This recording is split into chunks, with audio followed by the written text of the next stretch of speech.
Hi friends, ఈరోజైతే 16వ తేదీ 6వ నెల.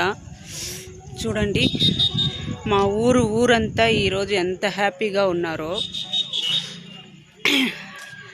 నేనైతే హ్యాపీగా లేను. ఊరు మొత్తము గంగ పండుగ చేసుకుంటున్నారు.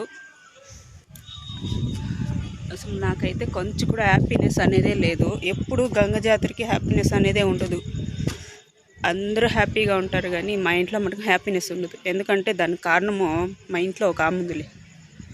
ఆ మీద చాలా కోరికలు పెట్టుకున్నాం. నేనైతే అందరింటికి అక్క చెల్లింట్లో, అన్నదమ్ముల్లో, ఇంట్లో వాళ్ళ ఫ్యామిలీ మెంబర్స్ అందరూ ఈ జాతరకు కలుస్తారనమాట మా ఊర్లో. కానీ మా ఇంటికి మటుకు అంత ఇది లేదు. అమ్మ, చెల్లి, అక్క ప్రేమ, అన్నదమ్ములు, అసలు అలాంటి ప్రేమే లేదు మాకి. నిజంగా మాలాంటి దౌర్భాగ్యం ఎవరికి రాకూడదు. నాకైతే చెప్పడానికి కూడా మాటలు రావడం లేదు, ఎందుకంటే నాకు చాలా బాధగా ఉంది. గంగ జాతర అంటారు అందరూ. గంగమ్మ కూడా మమ్మల్ని దయ చూపలేదు. అసలు ఏం పాపం చేసాము? ఏ ప్రేమకి నోచుకోలేదు. ఎవరి మీద ఆశలు పెట్టుకోకూడదండి. ఇప్పుడు ఎవరి మీద ఆశలు పెట్టుకోకూడదు.